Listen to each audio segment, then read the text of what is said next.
Without any further ado, we're going to start off with Harold from OmniMetrix, and in between, again, we'll have a quick little 5-minute break so that we can get the next folks up to present after that point. But enjoy, and thank you.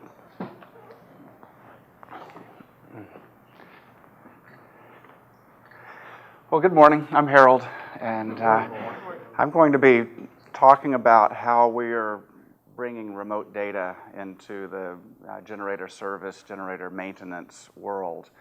We refer to it as smart service, and our general philosophy of use data, not trucks, of course, causes some people in this building to want to pull their hair out because historically trucks have been fundamental to generator service.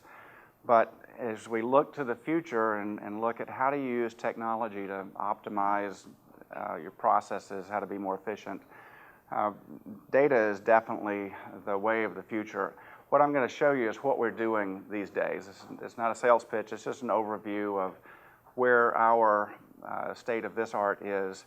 I am happy for you to ask questions as we go. We've got roughly half an hour to go through this, and so we want to try not to bog it down too much, but if you have a question about one of the slides, feel free to ask. So over the years, we have migrated our philosophy to the point where we really believe that we're working for the end user, the machine owner. Ultimately, the data that we extract from the machine is taken in order to get to this first item here, to customer confidence. What we've learned is there is not a generator owner in the world that did this for fun. This is not a sports car kind of purchase. Every one of them is bought because there is something to be protected, and that might involve jobs, lives, processes, equipment, could be a number of things, but it's important to every one of the machine owners. So for them to have high confidence makes their lives better. If they're living in the world of low confidence, then there's worry and concern, then we're trying to provide solution for that.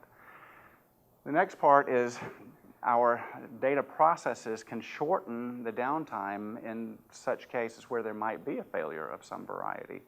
So instead of the historical method of detecting a failure when the lights go out, this sort of preemptive, proactive process of pulling data out of the machines, looking for conditions that indicate good states or bad states, is what we do, and by doing so, then we can detect issues that might be a problem in the future in advance.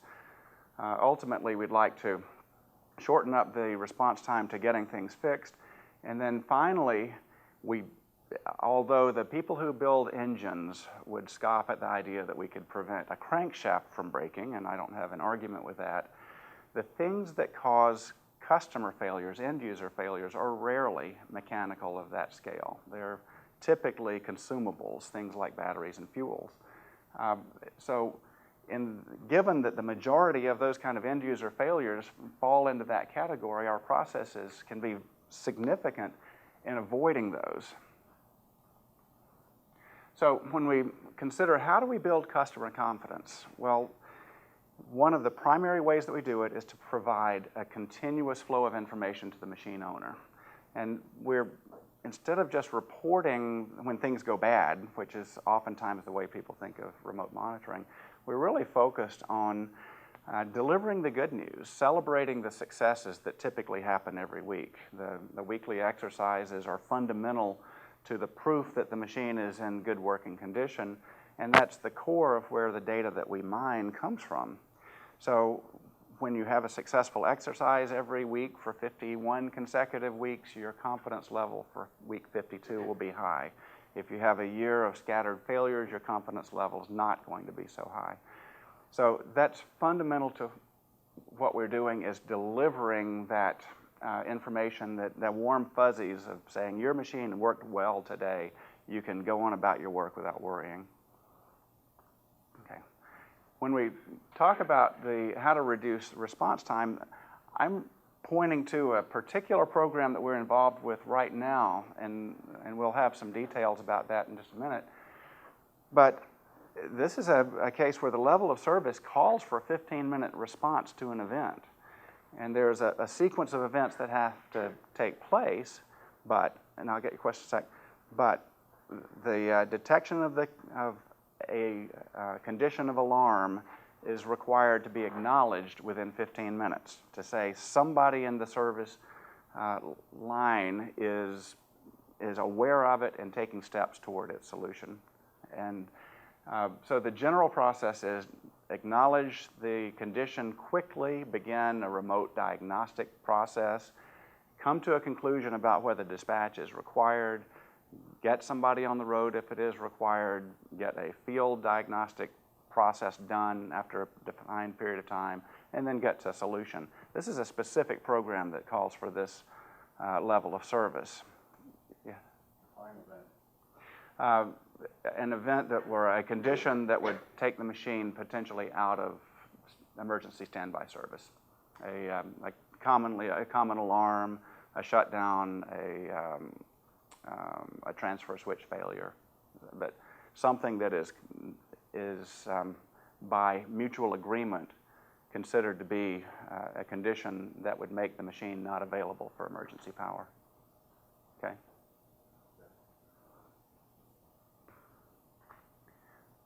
Now, the benefit from the service side is that if we, the service provider, are aware that you, the machine owner, have a problem and we detect it early, and let's just say that it is a low battery condition. You're not in a power out condition now, or let's take a simpler one. If we detect a weak battery during a weekly exercise, then the service organization can at least notify the machine owner, we see that there is a potential for a problem, and we can plan to do something about it instead of letting it become a real failure. Historically, the call came from the customer saying, I've had a failure, and service was applied. And under the remote data mining process, the service proposition can become proactive and work for the end user to avoid those failures. I touched on this just a minute ago, but the ultimate failure for a machine owner is a power out, fail to start. And it is probably never going to be a crankshaft or a broken connecting rod or any of those kind of things. Considering how small a number of hours a standby machine runs, say on the order of 25, 30 hours a year typically, the lifetime of that engine is going to typically far exceed the installed expectation for that machine. So it's rare to have something that's a big physical failure, but it's not rare at all to have the problems that really cause end user problems, and that is consumable, block heater is a consumable, controls situations where somebody's left the machine in the wrong setting. Those are things that are the most common, 95%, and all of those can be detected and typically prevented with even a minimal amount of monitoring. Okay. Now, historically, the service process would consist of 4 visits a year where a qualified person would go out and test and do meaningful things, measure data, prove the machine was in good working condition, and that's a great idea.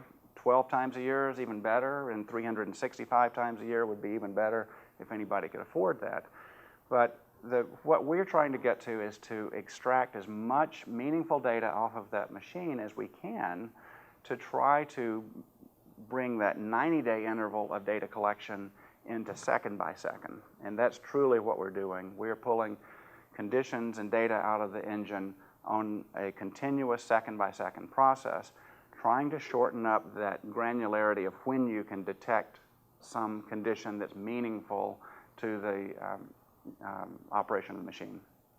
So when we look at, well, if we're going to pull 30 million data checks per year versus quarterly visits, yeah, you're giving up some things in the quarterly visits.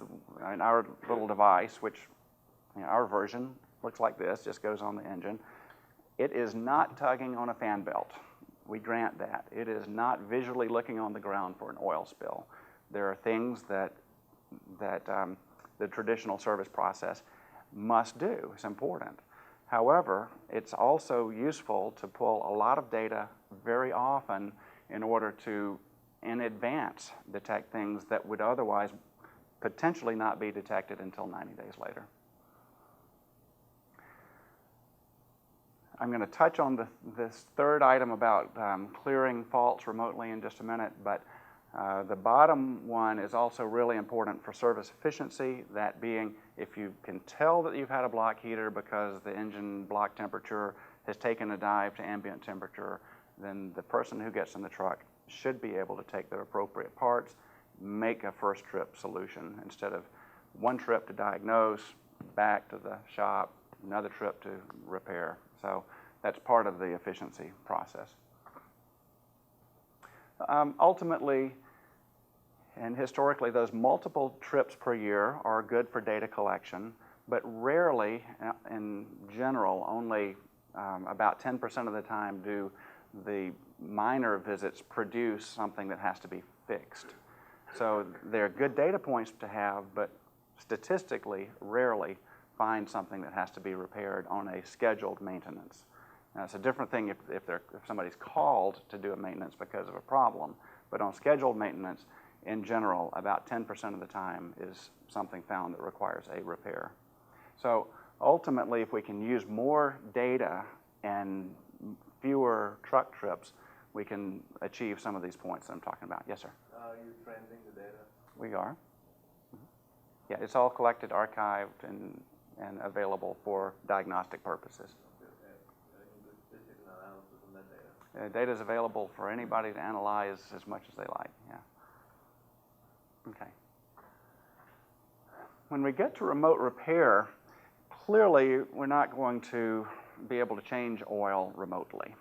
But about half of all service calls from a customer alarm condition, when the machine starts beeping and has some alarm condition, about half of those are cleared simply by turning the machine off and back on. In today's current generation controls, we can reset those alarms remotely. So going back to the point about reducing downtime, getting service applied more quickly, that ability to remotely reset an alarm and test the machine is an important part of what we do today. So I'm going to go through a few slides that follow this path, where if there's a condition that's been detected, then what's the diagnostic process? How do we deal with it? If there's a fault, can we clear it? What are the collected parameters, the statistics of the machine say, and is there anything that we can do about it? Sometimes it's the service tool, which is our generic term for the software that runs on the field tech's computer on his laptop that they plug onto the genset to configure that genset control. In some cases, we can do that over our network. In some cases, you must go to the site to do that. But to the extent that technology progresses, the ability to do those kinds of machine configurations is becoming more common, and what we'll look at in just a minute will show some of that. So I'm going to give a very specific example here, and of a customer that's using data very effectively. And this is a program that we're doing with American Tower, which is a tower-owning company. If you're not familiar with how cell phone business works these days, typically the carriers aren't owning towers anymore. They're leasing space on third-party towers, so they don't have to do all of that real estate investing. So American Tower is one of 2 or 3 primary tower-owning companies in this country. And they have about 30,000 tower sites, and they are putting generators at those towers, and in order to provide a shared power program for their tenants, who would typically be the AT&T, the Verizon, the Sprint, and those kind of folks. So instead of each of those carriers who are tenants inside the fence at the tower owning their own gensets, American Tower is buying oversized gensets and sharing that standby power among their tenants. So that's what this program is about. The Generac guys won this program and as the genset provider, and part of the requirement was they're providing a 7-year bumper-to-bumper warranty where they're responsible for everything.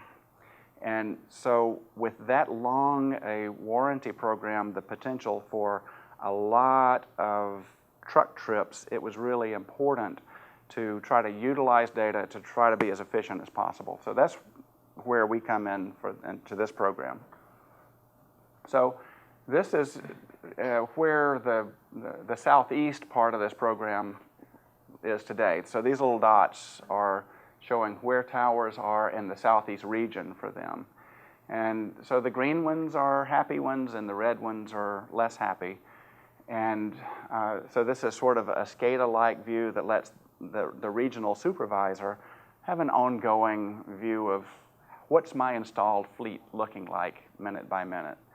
Now, this is a canned picture in the PowerPoint, but in the web view of this itself, when you mouse over these dots, details of the sites pop up so you can see what the alarm condition is that's making that be red. But as it is, there are 3 sites in that group that are doing something not normal. They could be because they're running, it could be a power outage, it could be an out of fuel. And from this point, we can't tell, but we'll look at details. Now, when something goes wrong, let's go back to one of those red dots. When some defined alarm condition occurs, then a sequence of events takes place in our process. And one of the things that happens is a trouble ticket is opened. And this trouble ticket is a web-based, web-managed trouble ticket, but it was built for the customer, the American Tower folks. And that information is shared to the service organizations responsible for individual sites. So in this case, and this was a real one, it was from back in 2009, but there was an overcrank alarm. So this is an alarm that you may all be familiar with, but bottom line, it's the machine tried to start. Typically, they'll try to start 3 times, and if they don't succeed, they'll go into a shutdown where they will reside until somebody physically does something about it, okay? So this is a great example of that standby machine is now a giant paperweight because it's not capable of delivering standby power. It's in a shutdown condition. So that one happens to be, well, it's in the middle of Mississippi. It's not horribly remote, but there is no such thing as a convenience cell site. Yes, sir? Will you get a ticket if you're manually trying to do that? The definitions of what cause and constitute a trouble ticket is a customer-specific definition. So a not in auto would be what you're suggesting. So you can get a not in auto condition, but it doesn't become a trouble ticket until it has persisted for a defined period of time. And so in the case of not in auto, you might set that out at 6 hours or something. Pick a number. But it's a customer-defined condition that would throw a trouble ticket, because this is going to start the service delivery process right here. So people have to respond. There are escalations associated with all of this. So this is what starts that 15-minute interval that I mentioned a few minutes ago. Okay. So at this point, somebody in the recipient list of the alarms has to get online and acknowledge that I'm Bob, I've received it, I'm going to do something about it. I've met that first interval. Okay. Yes, sir? Is there a way to turn off the alarms when we go into maintenance? Yes. They can go in, the person that's on site can just bump the alarm, because I'm in maintenance and go the alarm? Well, in the case of somebody on site, they can just turn the monitor off, but if it's planned, then you can do so from the web, and you can turn the messaging off for a defined period of time, and it'll turn itself back on. Okay, so we've got a starting event here. We have an overcrank condition. That begins the process, and now messages go out to a defined group of people, and it's an unlimited number of people who can receive, but this is typical of what a text message would look like that comes to the service person's or the dispatcher's phone or to their desktop email, but they get a definition that this site reports this condition with a timestamp. Now, in this case, we've got the key here is we've got a shutdown, and it's not coming back on its own, and the detail is overcrank. So now we've got the people who are responsible for trying to do the remote diagnosis have this starting point of information, so now it's time to try to drill data to look at what happened so I can make an informed decision about dispatch. So having gotten that message to my mobile or to my desktop, now I can log into the site, in this case our OmniMetrix site, and we can look at what was the sequence of events that took place. Now, in this case, the data, the oldest data is at the bottom, the newest is at the top. And so what you can see is that somebody put the machine in auto back here on June 4th, but this alarm happened on June 7th at 8:30 in the morning. So there was nothing else, no other information there that's particularly meaningful other than apparently it tried to start and it failed to do so. So let's continue drilling to see if there's any more information that is available. One of the things that we can do is to actually reach into that genset control remotely and read its alarm log. Okay, so this is, I don't know if you can see it because I can barely see it from here, but this sort of cryptic string of information was actually read directly from the genset control, and it's character for character what you would see on the liquid crystal display of that genset control. So for the people who know how to service the machine, seeing this is meaningful, and it's saying we had an overcrank and there was an alarm in the crank circuit.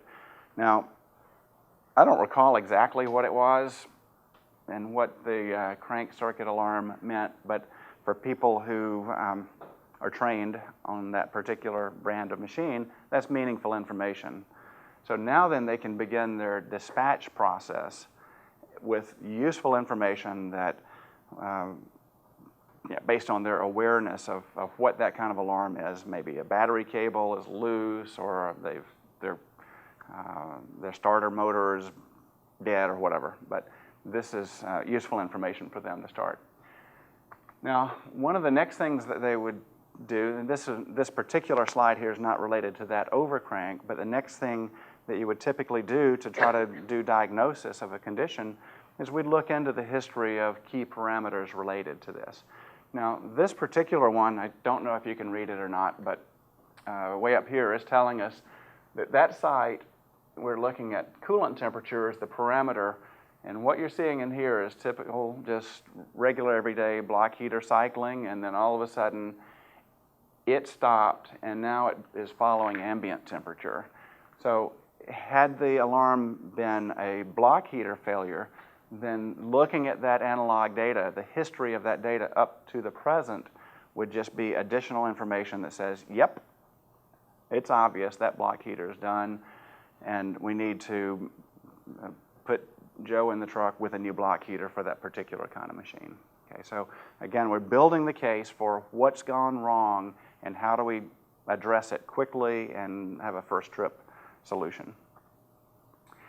Now, in some cases, we can also reset that alarm remotely. This is sort of small type, but out of a very long list of command capabilities, one of the things we can do is reset alarms. In this particular brand of machine, and these all happen to be Generac, but it's not unique to them.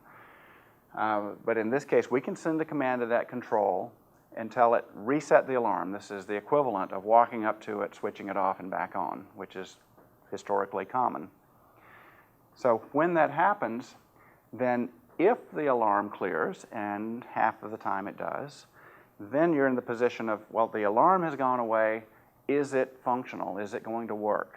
Well, the next thing you can do is go right to the web page for that unit and push the start button. Now, it does require login before we go any further. To get into the web page, you have to log in and have security rights and those kind of things. But once you're there, you do have the ability to start and stop the machine remotely if you choose to configure it for that feature. They do. So now that we've cleared the alarm, we can start the machine and run it. We can look at the real-time values coming from it. What's my RPM value? How's my oil pressure? How's my temperature? Is the battery charging? The typical kinds of things that you would learn in the October meeting. This is exactly what we're trying to do, is to bring that kind of diagnostic information out remotely. So if we've confirmed that the machine is running properly, then we can go back to that trouble ticket and close it out, and then it will no longer escalate to anybody else. So that's the process between detection of a condition, diagnosing it, closing out the ticket. If it can be repaired remotely, if it can't be repaired remotely, then dispatch is invoked, and then we'll close out the trouble ticket that way.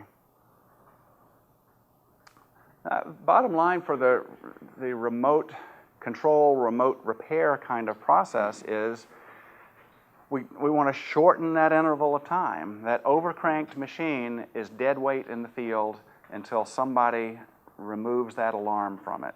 If we can do so remotely, in my made-up example, if you have a machine that's in Macon and you have to go and do it yourself, if somebody has to drive there based on a call, you're talking about hours of response time, best case.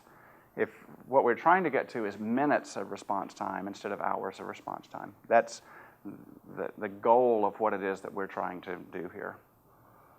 Ultimately, if it takes longer, it costs more. If it takes shorter, it costs less.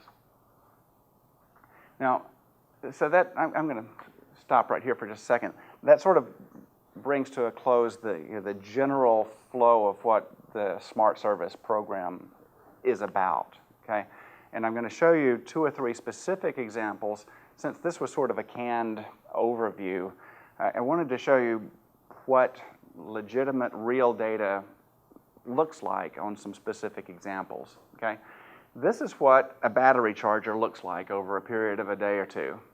So in this case, why that value got as high as it did is not obvious, but you can see the slow decline, and then eventually it just drops off.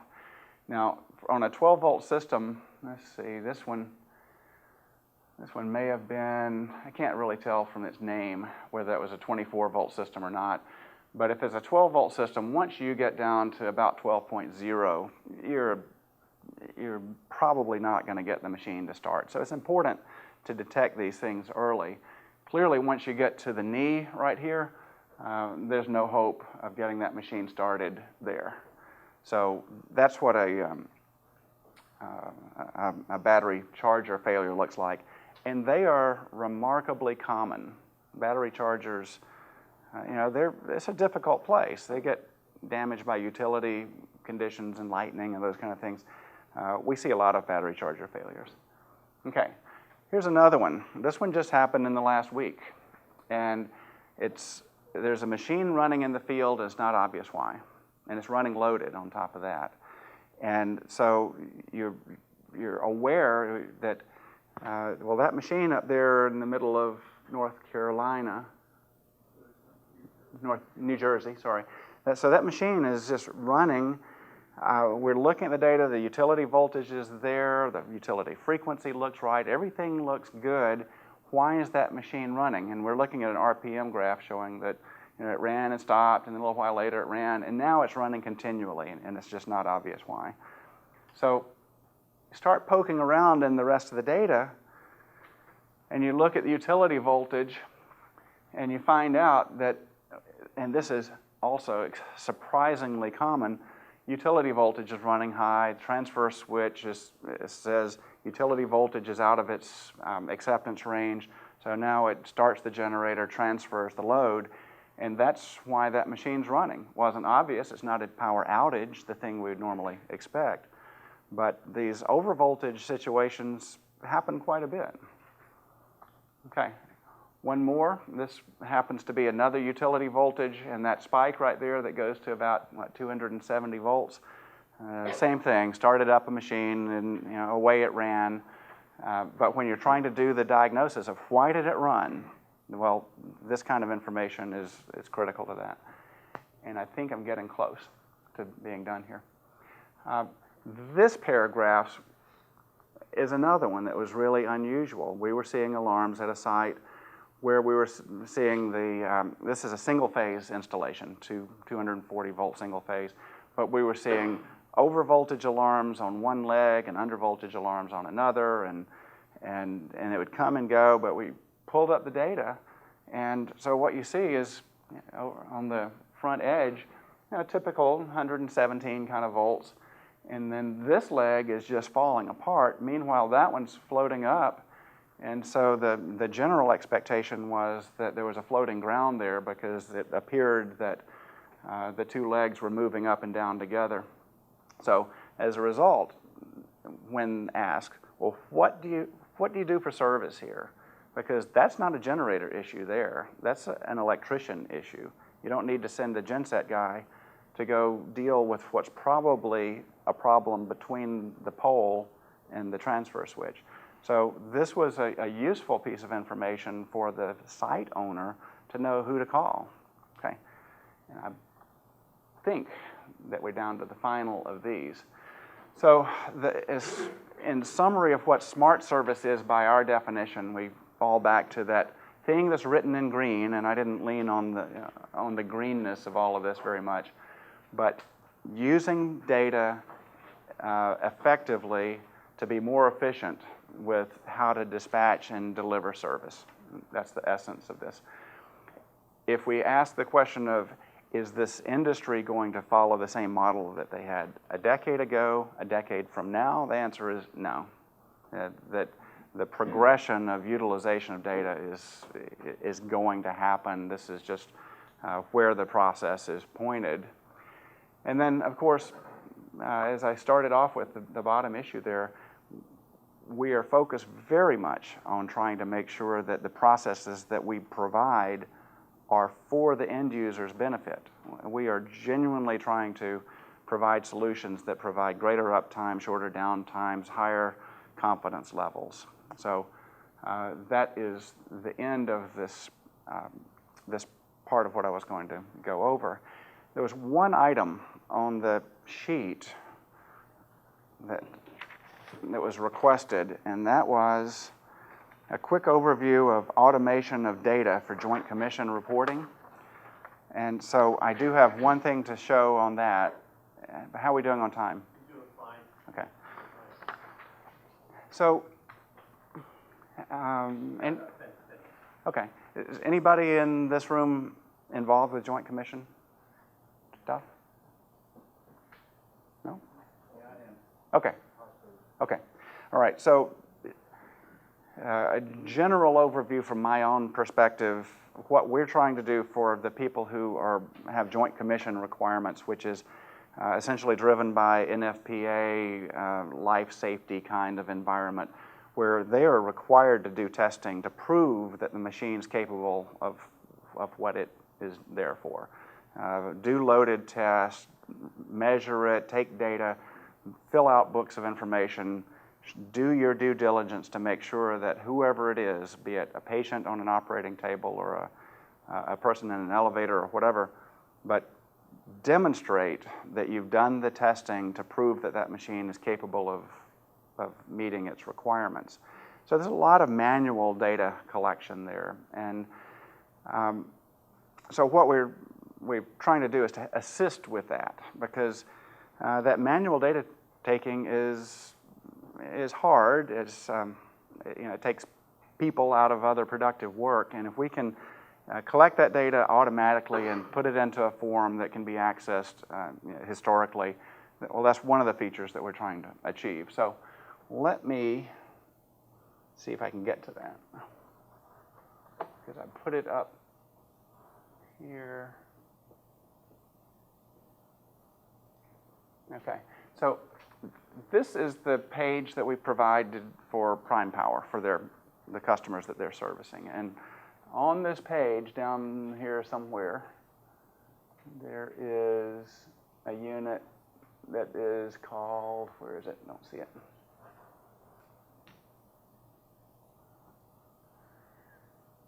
The Assurant.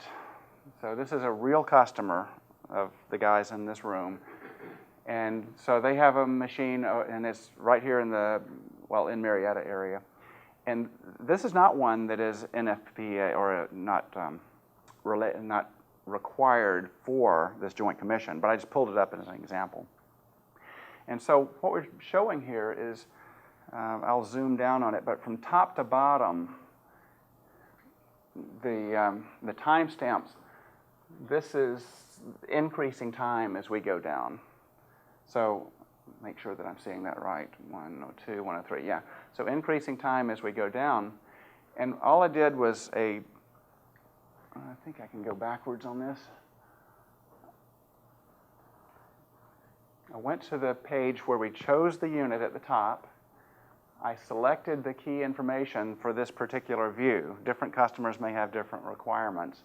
And it's just pulling data from the database that's already there. So I selected coolant temperature, the phase currents and the phase voltages, oil pressure, and RPMs. Now, maybe that's what a real customer would want, maybe it's not, but they can choose to meet their own requirements.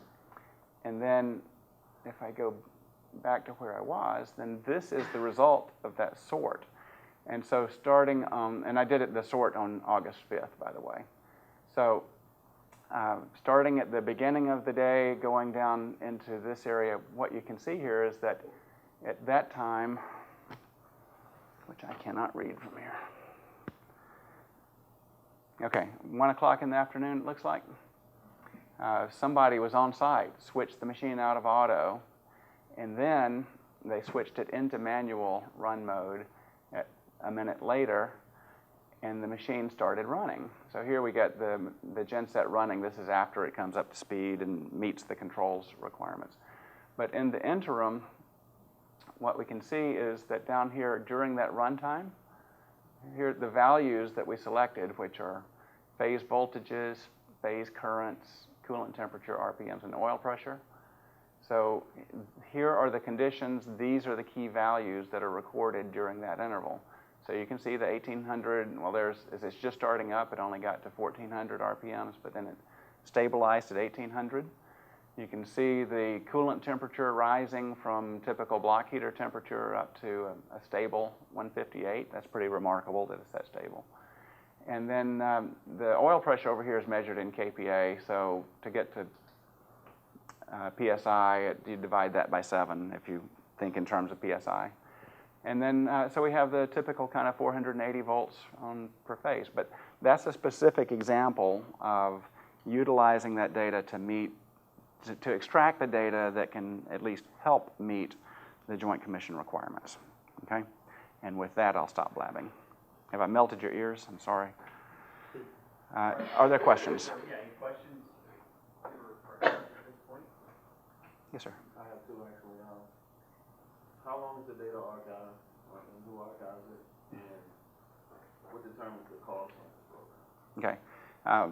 OmniMetrix is the business that I represent, and we archive the data on behalf of our customers, and we keep it as long as they're paying customers. So that's just, when you're paying the service to us for what we do, that's part of what you're paying for. The cost of the service varies depending on the kind of machine and the kind of data that you're collecting. If you have a residential generator that is limited pretty much to I'm running and I'm stopped, then that's one level of service.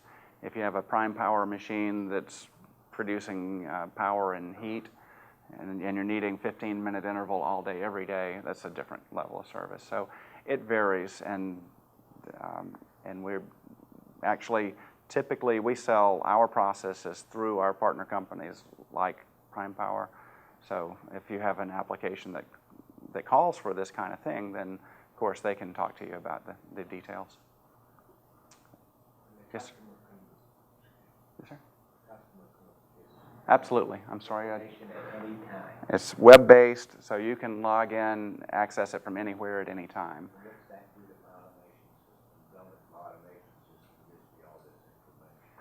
If you have a building automation system that collects all of that and you're happy with it, then from your perspective, it's redundant. From the service organization's perspective, where they don't have access to your building automation data, As far as smart service goes, that's why we're here.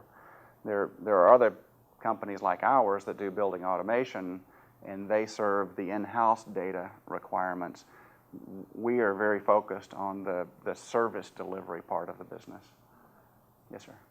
If a smart condition comes up, will that flag the customer also? Yes. So one of the things that, let's just go to this page here. And so this is typical of what the customer interface looks like. So you have a list of sites. These are our actual real sites here. We're showing whether the machine is running or not, if there's an alarm condition. If we can click on this, and it will show the basic available alarms that are there that are being tested, which all, in this case, are none of those are active. And this has to do with the analogs. In this case, the only analog that's there, this is a very simple machine, is the genset battery. But this is the interface that's typically used. Now, as for how you deal with the recipients, underneath that little envelope, this shows the list of people who receive messages from that particular machine.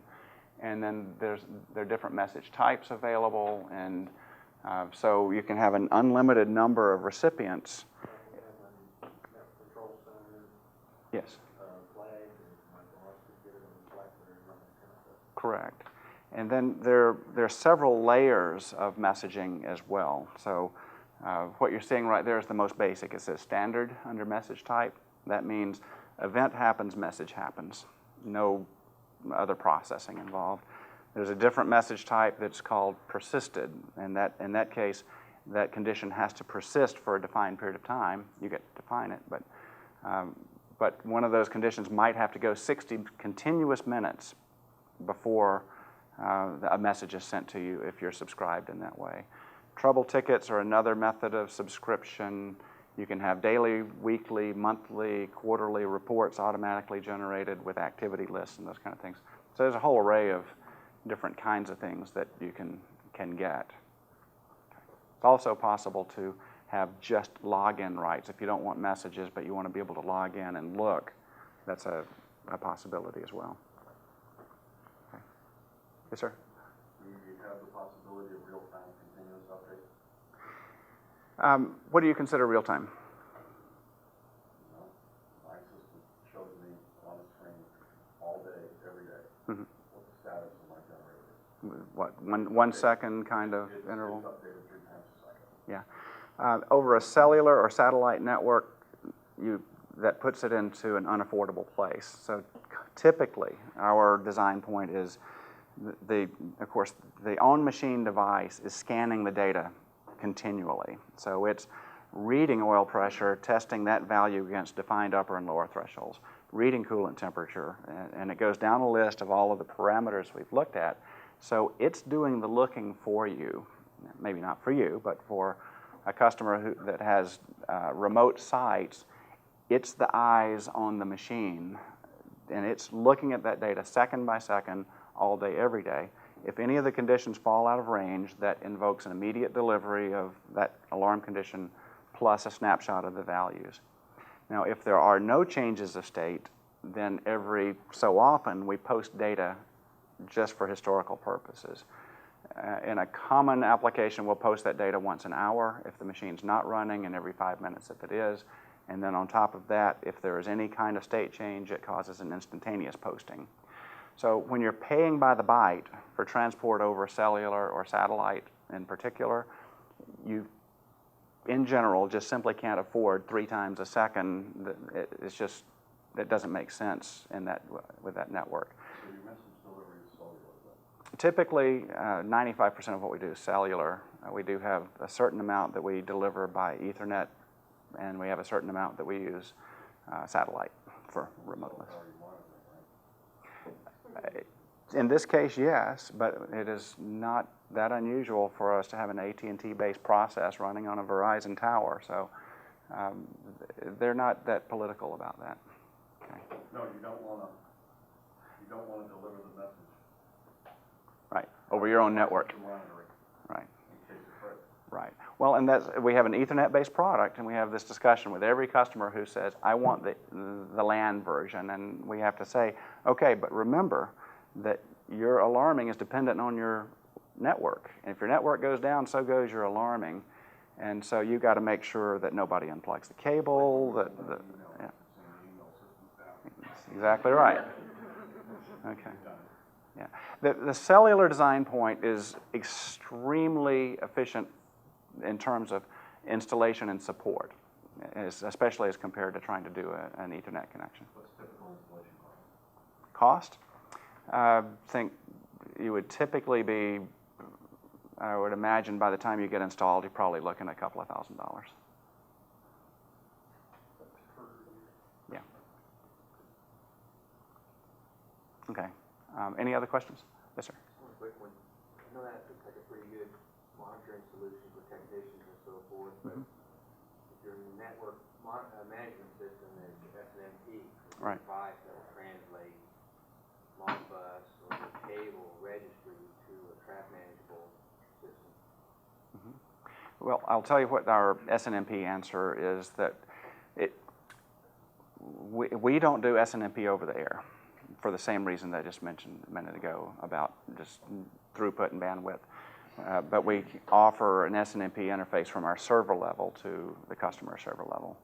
So you can establish a MIB between those two machines, but we do not do SNMP over the air. Okay. All of our product is very much Modbus based, however.